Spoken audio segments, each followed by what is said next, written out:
Good morning students. आज हम start करते हैं एग्जाम्पल से। हमारे पास में सेट क्या है?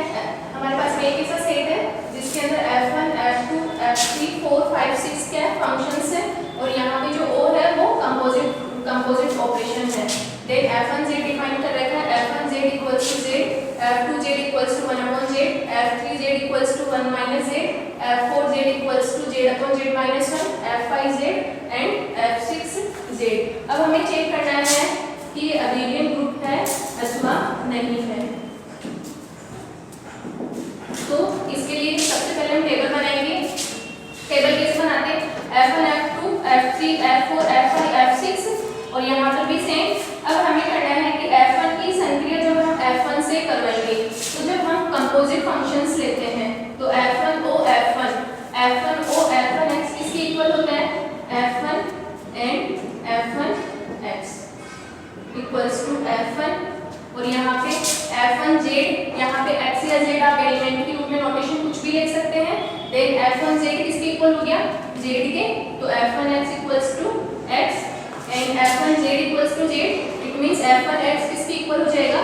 x के, और x किसके इक्वल है? f1 के f1x और हम इसको लिख सकते हैं f1 o f1 equals to f1। तो यहाँ से हमारे को क्या मिला? f1 की संक्रिया जब हमने f1 से करवाई तो हमें वापस f1 मिल गया। सिमिलरली जब हम f1 की f2 से करवाएंगे f1 o f2, आप z ले लीजिए f1 और f2z किसके इक्वल है? यहाँ पर जो है उसका हम इनवर्स लेंगे, देन 1/z और f1 1/z, f1z equals to z है। यहाँ z है तब यहाँ पर z आया। अब f1 के साथ में 1/z है तो यहाँ पे 1/z इक्वल्स टू कितना आ जाएगा? 1/z इक्वल्स टू ये किसके इक्वल हो जाएगा? f2z के, देन f1 o f2 किसके इक्वल हो गया? f2 के इक्वल हो गया। तो f1 की संख्या जब हमने f2 से करवाई तो हमें यहाँ पर f2 मिल गया। सिमिलरली इस प्रकार आप पूरी टेबल बना सकते हैं। अब हम चेक करेंगे कि ये ग्रुप है अथवा नहीं है। अगर आपको बीच में एक दो और संख्याएं देखनी है तो हम देख सकते हैं। f3 की f4 से करवानी हो तो f3 o f4z equals to f3 और f4z की वैल्यू हमारे पास में क्या है? यहाँ पर z upon z - 1, then f3 z upon z - 1। Then हम देखते हैं कि f3z किसके इक्वल है? 1 - z के। यहाँ पर z है तो उसको 1 में से हम सब्ट्रैक्ट कर रहे हैं, तो यहाँ पर f3 के लिए क्या आ जाएगा? 1 में से f3z की डेफिनेशन है कि हम उसको 1 में से यहाँ पर जो एलिमेंट उसको सब्ट्रैक्ट कर रहे हैं, तो यहाँ पर जो एलिमेंट है हम 1 में से उसको सब्ट्रैक्ट कर देंगे। तो ये कितना हो जाएगा? z - 1 z upon z - 1, z से z cancel out equals to -1 upon z - 1। इसको लिख सकते हैं 1/z - 1, 1/1 z और 1/1 z किसके इक्वल है? f5z के,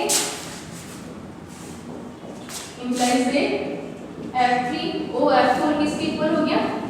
f5 के। तो f3 की संख्या जब हमने f4 से करवाई तो हमें यहाँ पर क्या मिल गया? f5 मिल गया। तो इस प्रकार से इसी प्रकार से हम टेबल बना सकते हैं। अब हम चेक करेंगे कि ग्रुप है अथवा नहीं है। तो फर्स्ट प्रॉपर्टी हम क्या देखते हैं? Closure property. क्लोजर प्रॉपर्टी यहाँ पर सेटिस्फाइज हो रही है अथवा नहीं हो रही है। तो हमने देखा कि जब हमने इनकी ऑपरेशन करवाई तो हमें जो यहाँ पर टेबल मिली, इस टेबल के अंदर सारे के सारे एलिमेंट क्या है? f1 से लेकर f6 तक के एलिमेंट है जो कि कहाँ से आ रहे हैं? इस सेट के अंदर से ही आ रहे हैं। इट मींस यहाँ पे क्लोजर प्रॉपर्टी तो सेटिस्फाइज हो रही है। नेक्स्ट हम देखते हैं एसोसिएटिविटी। जो फंक्शंस होते हैं, फंक्शंस के अंदर क्या होता है? जो कंपोजिट ऑपरेशन होती है वो हमेशा एसोसिएटिविटी को होल्ड करती है। Equals to f1 o f2 o f3। इसको आप चेक भी कर सकते हैं, आप लोग को चेक कीजिएगा। और थर्ड है एक्जिस्टेंस ऑफ आइडेंटिटी।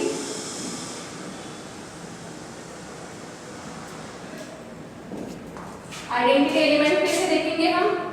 ये वाली जो रो है सेम ये रो कहाँ पर आ रही है? यहाँ पर आ रही है। इट मींस ये वाला एलिमेंट क्या हो जाएगा? हमारा आइडेंटिटी एलिमेंट। तो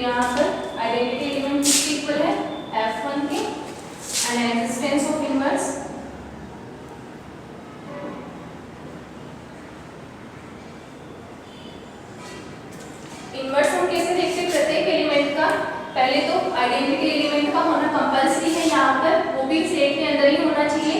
तो हमारा आइडेंटिटी एलिमेंट यहाँ पर F1 है, जो कि कहाँ से आ रहा है, सेट में से ही आ रहा है। नेक्स्ट हम प्रत्येक एलिमेंट का क्या देखेंगे, इन्वर्स एलिमेंट देखेंगे। तो F1 का इन्वर्स एलिमेंट किसके इक्वल होगा, F1 के ही इक्वल होगा। F1 इन्वर्स किसके इक्वल है, F1 के, और F2 के अंदर F1 यहाँ आ रहा है, इट मींस F2 इन्वर्स किसके इक्वल हो गया, F2 के, और F3 के अंदर का F3 का इन्वर्स किसके इक्वल हो गया, F3 के, और F4 का इन्वर्स हो गया F4 के, और F5 का इन्वर्स किसके इक्वल हो गया, F5 का हो जाएगा F1 के, और F6 का हो जाएगा F5 के। यहाँ पर हमें प्रत्येक एलिमेंट का क्या मिल गया, इन्वर्स एलिमेंट मिल गया, और इन्वर्स एलिमेंट भी प्रत्येक एलिमेंट का कहाँ से आ रहा है, सेट में से ही आ रहा है। नेक्स्ट प्रॉपर्टी होती है हमारी कम्यूटेटिव प्रॉपर्टी। तो कम्यूटेटिव प्रॉपर्टी हम कैसे चेक करते हैं टेबल में, कि first row and first column same होना चाहिए। तो यहाँ पर हम देख रहे हैं कि फर्स्ट रो है F1 F2 F3 F4 F5 F6 and first column है 2 3 4 5 6, first row and first column same है। लेकिन जैसे ही हम जाते हैं सेकंड रो पे, सेकंड रो के अंदर क्या है, F2 F1 F5 F6 F3 F4, और यहाँ पर F2 F1 F6।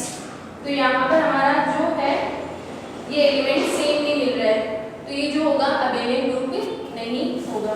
तो ये जो हमारा ग्रुप तो होगा बट ये अबेलियन ग्रुप नहीं होगा। तो फिफ्थ प्रॉपर्टी हमारी नॉट अबेलियन।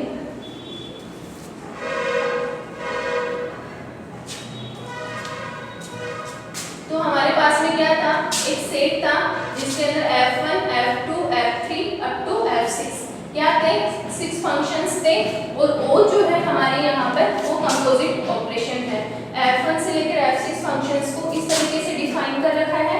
इसके लिए टेबल ये है, टेबल हम लोग बना सकते हैं इजीली। देन हमने इसकी प्रॉपर्टीज चेक करी कि यहाँ पर ये ग्रुप बनाएगा अथवा नहीं बनाएगा। तो फर्स्ट हमने क्लोजर प्रॉपर्टी देखी, सारे के सारे एलिमेंट सेट में से ही आ रहे हैं तो क्लोजर हो गई। एसोसिएटिविटी फंक्शंस के अंदर होती है, और एक्सिस्टेंस ऑफ आइडेंटिटी के अंदर आइडेंटिटी एलिमेंट हमें मिल गया F1 जो कि सेट के अंदर से ही है, और एक्सिस्टेंस ऑफ इन्वर्स के अंदर भी हमें प्रत्येक एलिमेंट का इन्वर्स एलिमेंट मिल गया जो कि सेट में से ही आ रहा है। और हम वो कैसे निकालते हैं ये हम पहले ही देख चुके हैं, और कम्यूटेटिव प्रॉपर्टी भी हम टेबल से इजीली निकाल सकते हैं। नाउ हम नेक्स्ट एग्जांपल देखते हैं।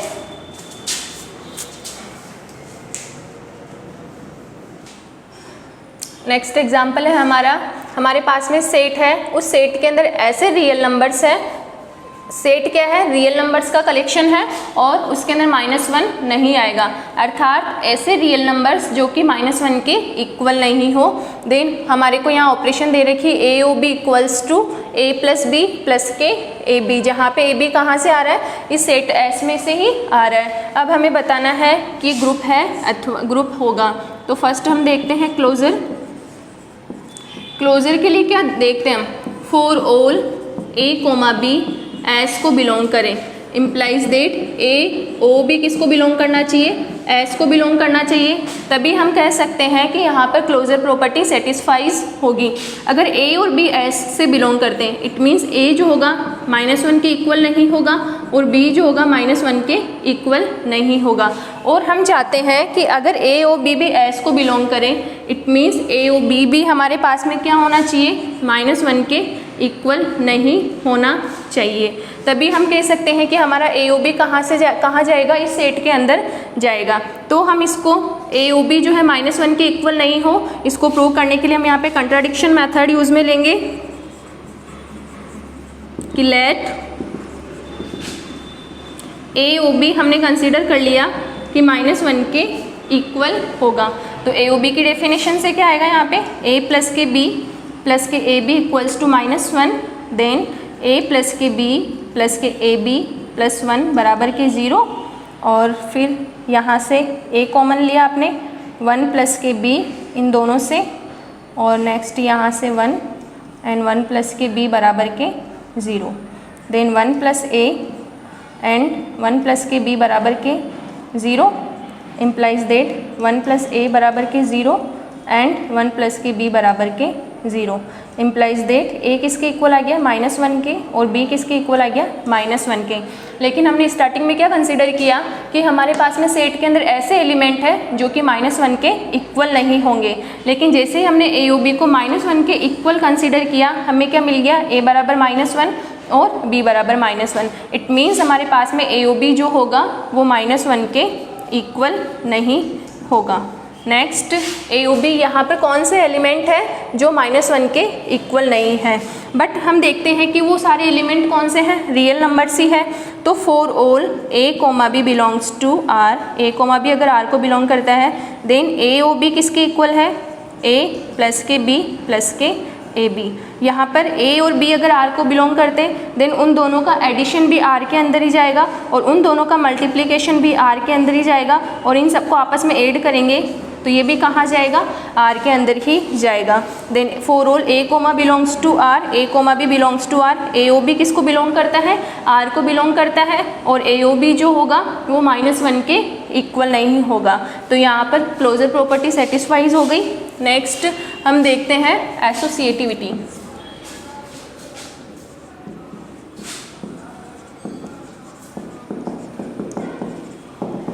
Late for all A comma B comma C belongs to S, A O B O C equals to किसके इक्वल हो जाएगा, ए ओ। यहाँ पर ए ओ बी के अंदर क्या है, पहले ए प्लस के बी अर्थात दोनों के दोनों एलिमेंट, देन उन दोनों का मल्टीप्लिकेशन। तो ए ओ पहले इन दोनों को ऐड करेंगे और फिर इन दोनों का मल्टीप्लिकेशन। सिमिलरली अगर इन दोनों के अंदर डेफिनेशन यूज़ करेंगे तो इसको और इन दोनों को ऐड करेंगे और फिर इन दोनों का multiplication equals to A plus के बी प्लस के C plus B C plus A B plus A C plus B C. ये हमारे पास में हो गई, इसको फर्स्ट इक्वेशन कंसीडर कर लीजिए। नेक्स्ट हम देखते हैं ए ओ बी ओ सी किसके इक्वल हो जाएगा, इन दोनों का एडिशन और इन दोनों का मल्टीप्लिकेशन। नेक्स्ट ओ सी, तो पहले इन दोनों का एडिशन और इन दोनों का multiplication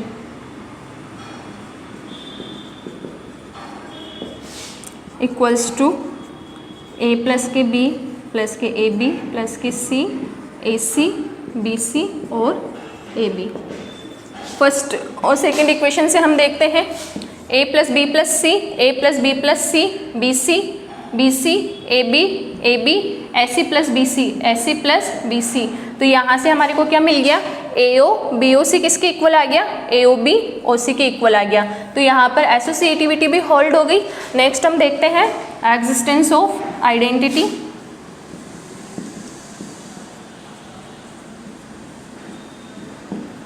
for all A belongs to S, there exist E belongs to S such that A O E किसके इक्वल होना चाहिए, ए के इक्वल होना चाहिए। Then A plus E plus के ए ई किसके इक्वल होना चाहिए, ए के। तो यहाँ से हमें क्या मिलेगा, ए से ए कैंसिल आउट हो गया, ई कॉमन लिया, 1 प्लस के ए बराबर के 0। तो हम यहाँ से क्या देखते हैं, ई बराबर 0 और ए प्लस 1 बराबर 0। बट ए जो है -1 के इक्वल होगा, इट मीन्स हमारे को यहाँ से आइडेंटिटी एलिमेंट क्या मिल जाएगा, 0 एलिमेंट मिल जाएगा। तो यहाँ पर हमारे पास में आइडेंटिटी एलिमेंट क्या हो गया, 0 हो गया। 0 रियल नंबर होता है और 0 -1 के इक्वल होता भी नहीं है। तो ये हमारे पास में क्या हो गया, आइडेंटिटी एलिमेंट। देन हम चेक करते हैं कि ये आइडेंटिटी एलिमेंट है, तो ए ओ 0 किसके इक्वल हो जाएगा, ए प्लस 0 प्लस के ए डॉट 0। तो ये किसके इक्वल आ गया, ए ओ 0 किसके इक्वल आ गया, ए के ही इक्वल आ गया। तो हम क्या कहते हैं, अगर किसी एलिमेंट की हम ऐसे एलिमेंट से संक्रिया करवाए कि हमें वापस वही एलिमेंट मिल जाए, तो यहाँ पर जो एलिमेंट होता है वो क्या होता है, आइडेंटिटी एलिमेंट। तो यहाँ पर 0 क्या हो गया, आइडेंटिटी एलिमेंट हो गया। नेक्स्ट हम देखते हैं existence of inverse. Fourth,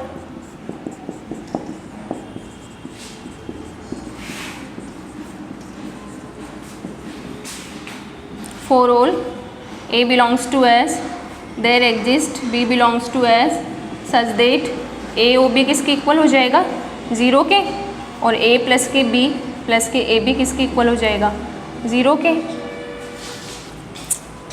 then A plus B 1 plus A बराबर के 0, तो B इक्वल्स टू हो जाएगा माइनस के A अपॉन 1 प्लस A। ध्यान में रखना यहाँ पर A जो है वो -1 के इक्वल नहीं है, क्योंकि A जैसे ही -1 के इक्वल होगा हमें क्या मिल जाएगा, इन्फिनिटी मिल जाएगा, और R के अंदर इन्फिनिटी नहीं होता है। देन यहाँ पर हमें क्या मिल गया, प्रत्येक एलिमेंट का inverse element -A upon 1 plus A। हम इसको भी चेक करेंगे। Then A O -A upon 1 plus A किसके इक्वल हो जाएगा, A दोनों का एडिशन और दोनों का मल्टीप्लिकेशन, ये हो जाएगा A plus A square minus A square upon 1 plus A। Then ये कटा के क्या मिलेगा हमें 0, अर्थात इन दोनों एलिमेंट की संक्रिया करवाने पर हमें क्या मिला, आइडेंटिटी एलिमेंट। इन्वर्स एलिमेंट की डेफिनेशन यही बोलती है कि अगर आप किसी एलिमेंट की एक ऐसे एलिमेंट के साथ संक्रिया करवाओ कि हमें क्या मिल जाए, आइडेंटिटी एलिमेंट मिल जाए, तो उस एलिमेंट का इन्वर्स एलिमेंट क्या हो जाएगा, यहाँ पर -A अपॉन 1 प्लस A हो जाएगा। तो यहाँ पर 1 प्लस A जो है -1 के इक्वल भी नहीं है, और हमें क्या, और एक और चीज़ ध्यान में रखना कि हमारे सेट के अंदर कौन से एलिमेंट हैं, रियल नंबर्स हैं, और जो कि -1 के इक्वल नहीं है। अगर आप -A अपॉन 1 प्लस A को -1 के इक्वल भी कंसिडर कर लेते हैं, तब हमें यहाँ से क्या मिलेगा, -1 और -A। तो -1 बराबर 0 कभी नहीं होता है। इट मीन्स ये जो होगा -A अपॉन 1 प्लस A, ये खुद भी -1 के इक्वल नहीं होगा, और यहाँ पर जो A खुद एलिमेंट है वो -1 के इक्वल नहीं होगा। तो यहाँ पर हमें इन्वर्स एलिमेंट भी मिल गया। नेक्स्ट हम चेक करते हैं कम्यूटेटिव है होगा या नहीं होगा।